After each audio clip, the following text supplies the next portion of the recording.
We're gonna kill everybody. Hell yeah. What is nigga skill set became just chop nigga head clean off?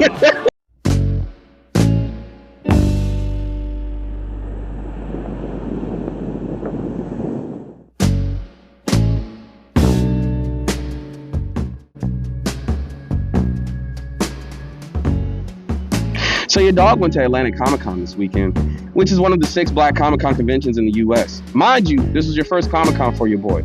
So I was experiencing all types of new stuff. I also wanted to try new things with content while I was there. The main mission was to ask different convention goers all types of questions about anime. Some were lighthearted and easy to answer, and then others were hard-hitting about the Black nerd community. And I will say, I got my questions answered and then some. But without further ado, I'm going to kick it to Past Me, who was at the convention himself, and he's going to show us how everything really went down. All right, it's your dog, FoolishSwami. We're here at the Atlantic Comic-Con here in Norfolk, Virginia.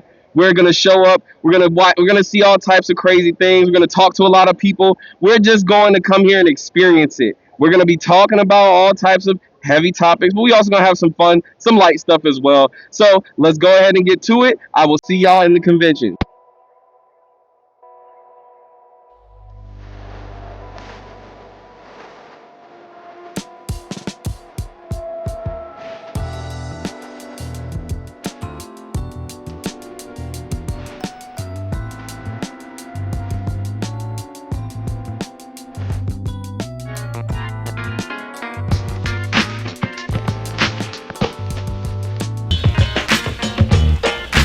We're going to ask our first question today here at the Atlantic Comic-Con. So the question is, who had the worst crash out, Eren Yeager or Light Yagami? I'm gonna give it to Chuck. Chuck, what do you say? Like Yagami, he had no reason to do anything. Well, he did, and anyone who got in his way just sort of killed him. So it was kind of unfair. And Eren Yeager, he actually had a reason to do everything.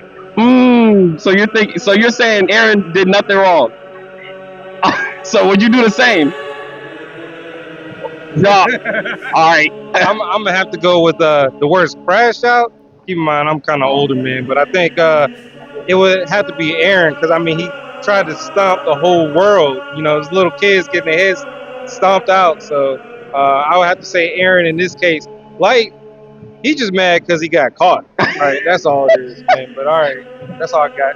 That is true. But would you say Light was trying to basically be God himself? Don't you think that's a little rougher than? Yeah, I mean he kind of got a little conceited, and but he was real smart, and he just thought he couldn't get figured out. Then it became a game to him. Eren, when I think of the idea of crashing out, that man, once he touched Historia's hand, changed the whole script. He's like, you know what? He walked to the water, he looked out, pointed his finger out, and it was over after that. Morally, the world, the rumbling, had everybody, you know, got rid of Titans and the whole thing, man. Like, that, you know, even against his friends, he still wouldn't change. So, Light's just a bad dude. Yeah, that is true. I would agree, but I appreciate y'all. And hey, once again, I mess with the fits right now. This is my favorite Legion. I already got like an army of them, and I'm building right now. And this Legion right here, this is how I got started. So, hey man, I really like it. I really love the father-son duo. I really mess with it. Appreciate it. Appreciate y'all. We're here with question 2. So the question is, what is your most unpopular opinion about any anime ever? Okay, so look, right, I love JoJo's Bizarre Adventure, but I think that part 5, Golden Wind of JoJo's Bizarre Adventure, is the most mid part, okay? And the reason why I say that is because you don't even have to watch part 5 to enjoy the overall story of JoJo's Bizarre Adventure. Now, I know that there's a lot of part 5 cosplayers, there's a lot of part 5 fans, and if y'all want to come fight me, I accept all challenges. But I'm letting y'all know right now, part 5 is the most mid part, and part 4 is the best part. Now, I know some of y'all probably gonna be like, part 4 is whack, and if y'all feel that way, I'm accepting all challenges as well. So that's my anime hot take on whatever the question is that you just asked. All right, one, just remember that was him, y'all. Don't come after me and threatening me because he said that, not me. All right. I stand by that. I stand by that. Y'all heard him first. Hey, hold on. And other thing too, like a lot of y'all be saying, Benji, you need to cosplay as Jotaro from Part 5 of JoJo's Bizarre Adventure. Now, I love cosplaying as Jotaro, but I'll never cosplay as Jotaro from Part 5 of JoJo's Bizarre Adventure. Not because I don't think that his outfit looks cool. It's just that that's my least favorite part. All right, and then part 2 of the question. And then the last thing I'm gonna ask you is, don't you think that even though it might be a bad part, isn't it a part of the journey? So, like, I do enjoy Part 5. It's just that I just think it's mid. You know what I'm saying? And I'm sure that there's people out there that will agree with me that, again, if you take Part 5 away and you just watch Part 1, 2, 3, 4, and 6, you'll be fine. You don't even have to watch Part 5. But I will say this, I'll give a little bit of, love to Part 5 because there are a lot of people out there who don't like JoJo's Bizarre Adventure. There's a lot of people who tried watching Part 1 and they didn't give it a chance because of the animation or the story. They thought it was boring. But look, watch Part 5 because if you watch Part 5, it has nothing to do with the overall story. Like, there's literally nothing in Part 5 that connects the story for real unless you count Koichi from Part 4. I mean, like, spoilers, Giorno is Dio's son, but even though he's Dio's son, there's little to no mention that, he's Dio's son, and he don't even know who his dad is. You know what I'm saying? So, yeah, so if you don't like JoJo's Bizarre Adventure, watch Part 5 and then enjoy it. I appreciate it. Thank you, my man. Oh, yeah. Okay, we're here with question number 3 here at Atlantic Comic Con. So the question is, in Cyberpunk Edge Runners, who do you think was better for David, Rebecca or Lucy? 100% Rebecca. She was the only one that actually cared about him. Lucy left him the first chance he got, but Rebecca was down for him the entire time. She even didn't feed into his delusions and told him, hey, you're getting too chromed out. You need to stop. He didn't listen, but she was there for him. That is true. Hey, but Rebecca wasn't trying to go to the moon, though. Nah, she wasn't, but she was trying to take David home the whole time. Man missed out. I mean, hey, home is better than the moon, right? Yeah. And then my second question for you is, what is your most unpopular opinion about any anime? This is gonna ruffle some feathers, but JJK is just good. Everyone thinks it's the second coming of anime Jesus. I'm gonna say it's good, but it's not as good as everyone hypes it up to be. I love it. It's a good anime. It's just, as far as animes come, there are better. Hey, I mean, hey, look, man, I think JJK is pretty good, but I see what you're saying. Hey, I appreciate your time. Thank you, man. Thank you. And listen, if anybody comes for you, anybody, we will make sure to point them in the right direction, okay? All right. Appreciate you. Thank you.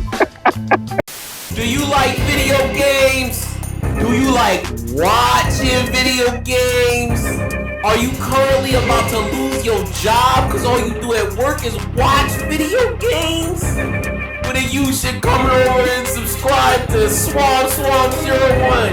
We got hella games getting played over here. We got hella funny clips going on. Pussy, money, and bitches. So bring your ass down to YouTube and follow Swam01 for the best gaming channel out there. This next half was very unexpected, but it is an honor, and I was extremely excited to do this part. So while I was at the Comic-Con, I was kind of, there for 2 reasons. Not only to film the video, but also because my partner wanted to see and do the meet and greet for the Grits and Eggs podcast.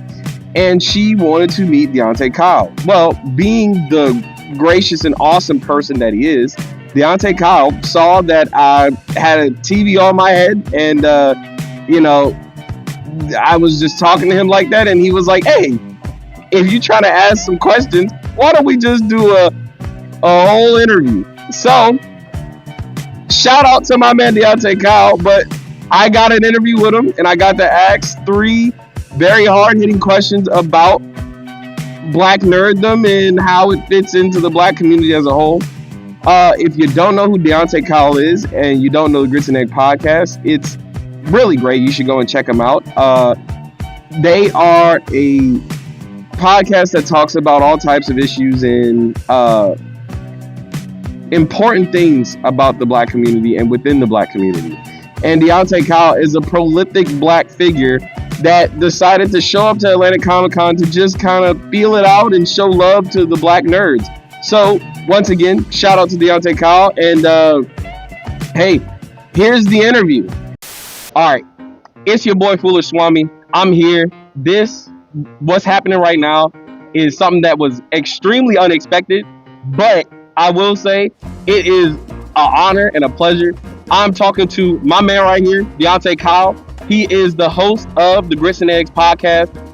Again, did not expect this, by the way. And I'm talking to a TV apparently. Oh yeah.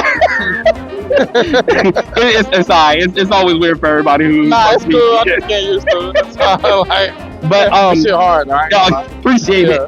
But I got a few questions. They're just gonna be basically about black nerd community and how it affects the black community as a whole, how it's been affected, how it's doing, the status of it. So the first question that I'm going to ask you is, do you feel like black nerddom within the black community is on a rise, or do you think that it stayed the same, or do you feel like it's declined at all? It's definitely on the rise, right? So like, I'm gonna tell you what always make things elevate is hybrids, right? So like, I'm a hybrid between a street nigga and an intellectual, right? Mm-hmm. So when you got people that are quote unquote cool, like somebody like a Meg Thee Stallion or whatever the person may be, but they also into what's deemed as nerd shit, it elevate both of those things, right? Or whichever one was already elevated, it elevate the other one. Yeah. So I think like it's become an it thing. I think it's like with social media, the more people are like open about their interests without being fearful of like being judged and shit like that. Yeah. Especially like high school is a weird time to like really dive into like alternative interests. But in adulthood, the coolest people is the people that like are gun-ho about what they like. You know what I'm saying? And not trying to like pretend to be shit. So it's definitely on the rise, as it should be too. Because like nerd is also associated with intelligence, and we need intelligence to be on the rise. Yeah. And I will say, I was gonna ask, do you think that it's good that this is, happening more and more, or it's being seen more and more within the community? Yeah. I think everybody can benefit from each other, right? Like, it's certain things, like it's certain cool shit that certain people understand, like aesthetically or like social concepts that niggas understand that maybe the quote unquote nerds don't fall into or haven't understood. So I was like, let's share some game. Like, okay, shit, you put me on some anime, I'm gonna tell you like them Jordans ain't it. Yeah. You know what I'm saying? But it's like it's a shared culture within a culture. One of the talking parts we're gonna talk about tomorrow is like how we have diminished and ostracized nerds throughout black culture over time in history and made them feel like a subculture, and how we can like be more inclusive towards it all being one culture with just different interests. You know what I'm saying? Like nobody ever like segregated street niggas by what kind of cars they like or what kind of shoes and clothes they like, because they was all street niggas. We all black. So it's like it don't really matter what your interest is, as long as you black and you're part of this community. It should be a shared culture that people just have different interests. You know what I'm saying? Yeah. That should be acceptable. Yeah. So you also mentioned that this is a shared community with all types of different individuals, all types of different black people, basically being like living within the community itself. Correct. So based off of that, do you feel like that type of that image of our community is being misrepresented or represented better or in a good light in TVs, movie shows, anime, anything like that? So I think the truth of the matter is this: like anime culture stems from Japanese culture, correct? Yeah. So black people are going to be the minority in that. Like Asians typically assimilate into whiteness, so it become an Asian and a white thing. Black people have that same interest. What they're gonna say? You on some white folks shit? Yeah. Right. So I think when you have cultures outside of yourself that don't necessarily value you or your people, they're gonna misrepresent you. I think what we're seeing now is that black people that are a part of like more anime nerd culture, blurred culture, are representing themselves. So you are being represented the right way. I think anytime we seek representation outside of our own community, we're gonna be misrepresented, and it's gonna fall into a lot of racist tropes or stereotypes. It's just gonna be niggas with box cuts or black skin and red lips and shit like that, or like, I don't want to paint this person as black because he's too powerful, so I'm gonna make him green or some shit like that. So I think that the more we represent ourselves, the more we open about our interests, and also being accepting the fact that like, even though we create the cool, a lot of times we knew the shit too. Yeah. You know what I'm saying? So we're visitors in this space, quote unquote, but like we can assimilate into these spaces in our own way and things that represent us and that's for us. And it's like, if you are ostracized, like I said, like my homeboy Nami, where he created his own manga, 10 Pins.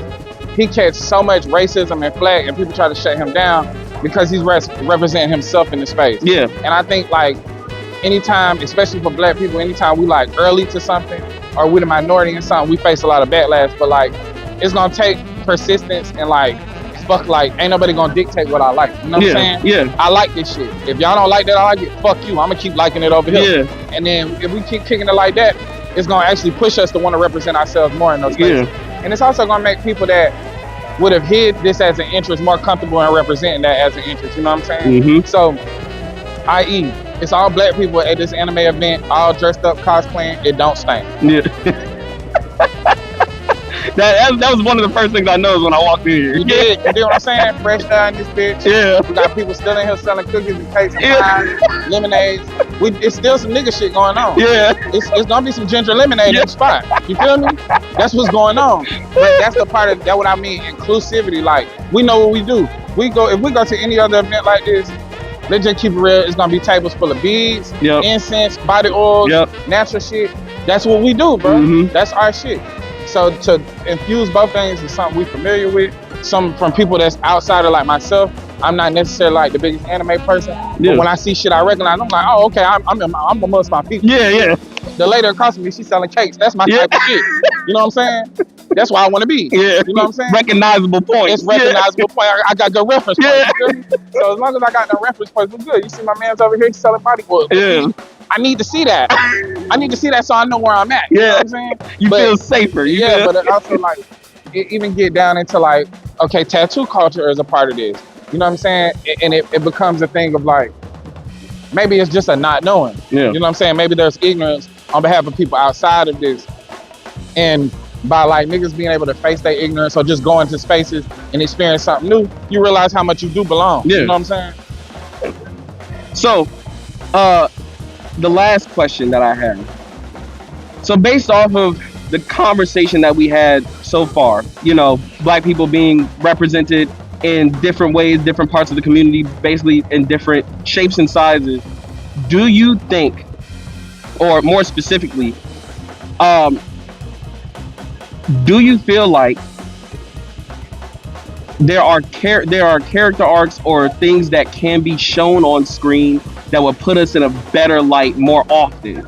Yeah, you're not gonna expect this answer, but look, I feel like when black people go to get revenge in film or movie, it's always like some benevolent shit. Like, oh, I'm gonna go get revenge, and then when it's time to take revenge, nigga, like, you know what? You're not worth it. Nah, be worth it. Kill that nigga. Yeah. Like, we need to see more of that. Like, follow through with the revenge. Okay. That's the type of shit I want to see. Because if it were me, and I come and I run down on your ass and I told you it was on site, I'm finna kill you when I see you. Yeah. I'm not finna put the sword down and tell you you're not worth it, or I have a change of heart, or my conscience, fuck that. Yeah. Kill that nigga, bro. Real life, bro. It's revenge, bro. Get the revenge, bro. Yeah. They always trying to make niggas seem benevolent, like we above getting our revenge. Yeah, yeah. And that is some subconscious shit. Yeah. That had nigga docile out of them. Fuck that. Okay. Follow through. So basically, yeah, like the follow through on it. Kill your enemies, bro. So basically, more characters that are they say one thing and then they stick to it. So they're just gonna go straight for that. Nigga ain't even gotta go through all this villain origin story and talking to itself like, nah, it's up, bro. Yeah. Okay. It's up, bro. Nigga killed my brother. When I see him, he dead. That's it. That's some anime shit, right? Well, you see on anime, I'm gonna tell you the thing that be turning me off about anime. I don't like drama. And them niggas be dramatic, like,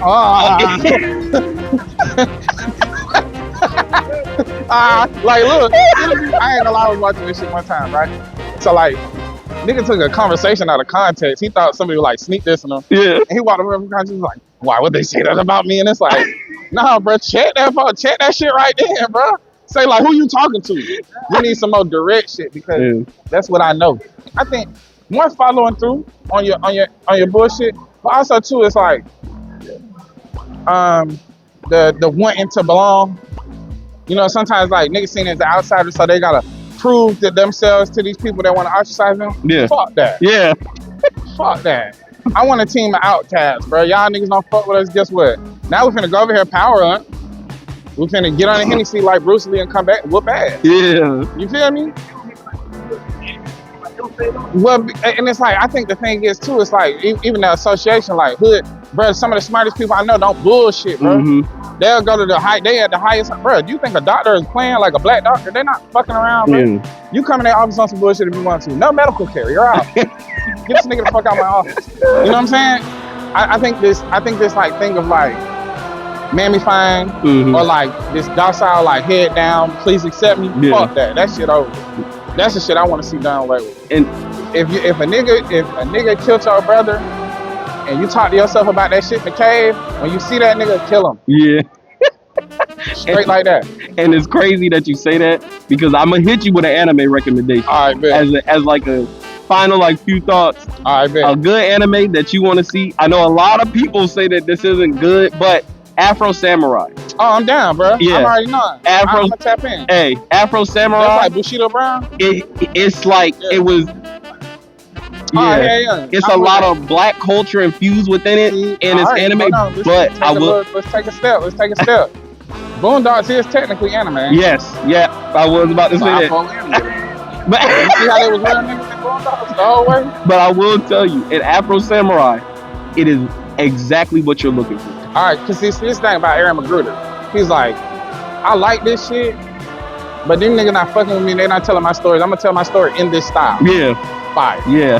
Fire. Stink meaner. Whooping ass. Yeah. Not. I'm blind and like help me. Like, no, I gotta sniff a fuck nigga. I'm whipping shit with a cane. and calling you niggas so disrespectful. Like. It's hilarious. We tell our story in a style that they feel most drawn to, right? It is a beautiful art style, right? Yeah. I think even down to like the characters and the way that they look and the features and everything really pops. The colors really pop. But like, I want to see myself in that, and that's what that did for me. So yeah, if it is Boondocks, then I am an anime fan. Okay, so, all right. And last thing, you kind of already answered it, but I was gonna ask you one fun question, which was what would be your number one anime? But I feel like you just answered it. Yeah. I ain't gonna lie though, that Blue Eye Samurai shit was my shit too. Yeah. But Shoutout was an underdog, like you know what I'm saying? She really Mulan. Yeah. But she was whacking shit though, like they call the bitch the devil. Like, hey, look, when the Asians start calling you the devil, you know they believe in some other shit. Yeah. I ain't gonna stereotype, but I just say like the main religion in that shit ain't Jesus. You know? When a white girl with blue eyes come through and start whacking shit and they start bringing up the devil, you killing shit. You know what I'm saying? Like you really knocking shit down. And I like that shit because the nigga will take the blood out. You know a nigga kill something like on Ghost of Tsushima, and then nigga just wipe the blood off the sword with the elf, and then cut that bitch. Yeah, sheath that bitch. I like that. I'm a big fan of that. Okay, Ghost of Tsushima. That's some slick animation. Yeah. I'm fucking with that. Yeah. I like that killing shit. Kill these niggas, bro. Stop playing with them. That nigga ain't going. When his uncle, they locked his uncle. I'm killing everybody behind that shit. I'm not stopping. Nigga knocked me off a bridge. I stayed alive because I'm coming back. We're gonna kill everybody. Hell yeah. One of these niggas skill set became just chop nigga head clean off. What? Nah, because that's what happened with power and consistency. Yeah. You don't get to chop a nigga head off if you being a bitch. Yeah. You backing down. You backing giving up. Like, you know what? This not working. Now you don't even know you can just slice a nigga shit off. Like, whole time you had it in you. All you gotta do is follow through. I'm gonna stop playing with you. No, but I appreciate you, Deante Kyle. Thank you for everything, man. You know what? It's FoolishSwami. We, again, unexpected interview, but we was here for dinner. We got a little dessert with it. All right, so I appreciate y'all, and I'll catch y'all next time. All right, it's your dog, FoolishSwami. We were here at the Atlantic Comic Con here in Norfolk, Virginia, and we're signing out. Well, that was everything. I want to thank everybody who was there at the convention, who took pictures with me, you know, got asked questions, answered those questions to the best of their ability. Was just kind of in that awkward situation where you didn't know me and I didn't know you, but we had a cool conversation, and you know, we were just there at the Comic-Con. Again, it was my first one. I want to thank you for giving me an amazing experience. I also want to thank my crew who was there hitting the concrete with me, taking pictures, filming everything. Thank you to my amazing partner who was there and is still here helping me film everything, and her brother who was there also filming everything. I'm gonna do the heart thing with my fingers right here. Yep. And then I also want to thank Deante Kyle for the interview, which was like fucking unexpected, by the way. Like, really cool guy. I really appreciate you being there. And I do also want to thank everybody who watched this video all the way through. You could have clicked off like 20, 35 minutes ago, but you didn't. Thank you. If you really like everything that I do, please make sure to like, comment, and subscribe. Make sure you hit that little bell thing so that you get the notifications, so that anytime I drop new stuff, which I promise I'm going to be dropping new things very, very soon, you can get notified. I also have a gaming channel called Swam01. If you really like gaming, streaming, all that stuff, I play a myriad of games. If you want to see that, go ahead and hit subscribe on that. The description and all that's going to be in that description part, whatever part of the video. But thank y'all again, and I will catch y'all later.